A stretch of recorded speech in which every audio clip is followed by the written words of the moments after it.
Hello friends, स्वागत है आपका मेरे इस YouTube चैनल में जिसका नाम है हिरेन सर।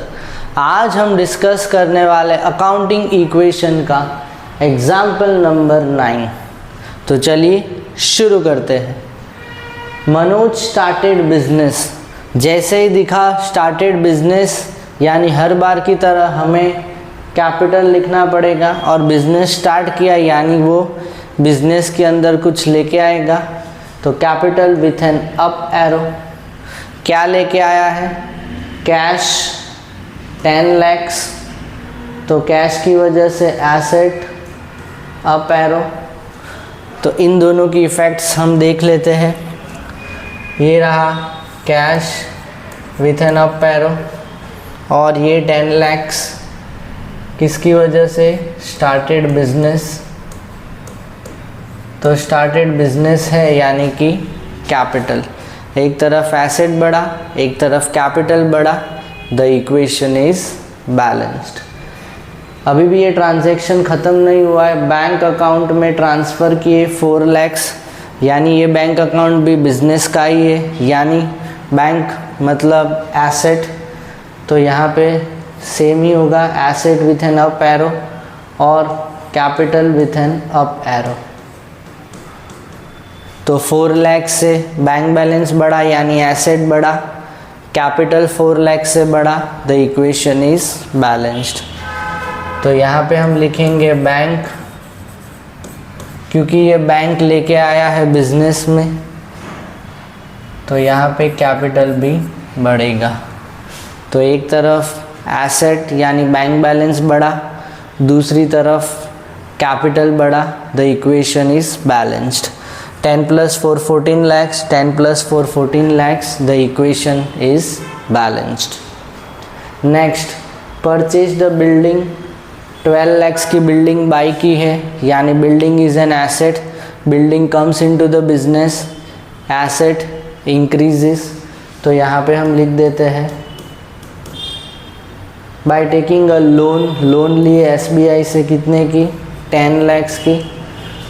तो एक तरफ एसेट बढ़ी, दूसरी तरफ लायबिलिटी बढ़ी, पर अमाउंट का डिफरेंस है। एसेट बढ़ी है 12 lakhs से, लोन बढ़ी है सिर्फ 10 lakhs से। तो 12 minus 10 क्या होगा?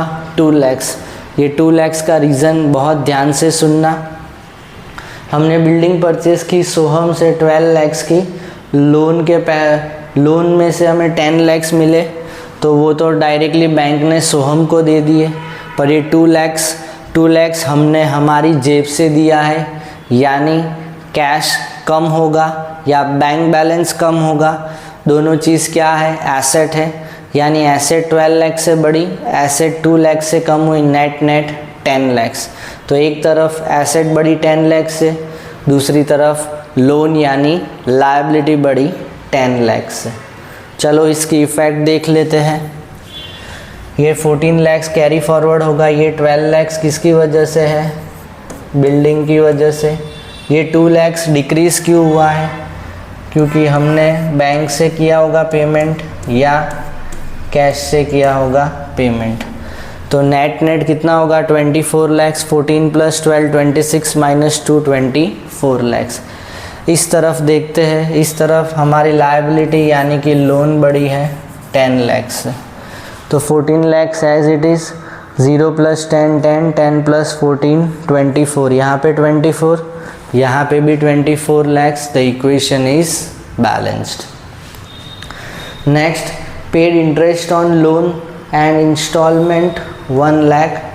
तो इंटरेस्ट ऑन लोन हमने पेमेंट किया है 20,000 का और इंस्टॉलमेंट है 1 lakh का। तो इंटरेस्ट ऑन लोन क्या होता है? Interest on loan is an expense. Expense मतलब कैपिटल को अफेक्ट करेगा, और ये पेड है यानी कैश। तो एक तरफ एसेट कम होगी, एक तरफ कैपिटल कम होगा। कितने से? 20,000 से। ये इंस्टॉलमेंट क्या होता है? लोन में हम जो EMI पे करते हैं एवरी मंथ, उसमें 2 चीज़ें इंक्लूड होती है। एक इंटरेस्ट जो एक्सपेंस होता है, दूसरा है प्रिंसिपल अमाउंट की तरफ वो पेमेंट होगा, यानी उतने से हर महीने लोन कम होती जाएगी। तो ये जो 1 लाख का इंस्टॉलमेंट है इससे लोन कम होती जाएगी, यानी लायबिलिटी कम होगी। तो यहाँ पे भी दूसरे में क्या करेंगे हम, एक तरफ बैंक बैलेंस कम होगा यानी एसेट कम होगा, दूसरी तरफ लोन कम होगा। तो चलिए इसकी इफ़ेक्ट्स भी देख लेते हैं। ये 1.2 लाख किस वजह से है, यहाँ पे एक इंटरेस्ट का पेमेंट हुआ और एक इंस्टॉलमेंट का पेमेंट हुआ। 20,000 प्लस 1 लाख यानी 1,20,000 से पेमेंट किया है वो कम हो गया, एक इंटरेस्ट की वजह से और एक इंस्टॉलमेंट। तो 24 माइनस 1.2 लाख यानी 22,80,000। इस तरफ बात करें तो 1,20,000 को आपको बाइफरकेट करना पड़ेगा।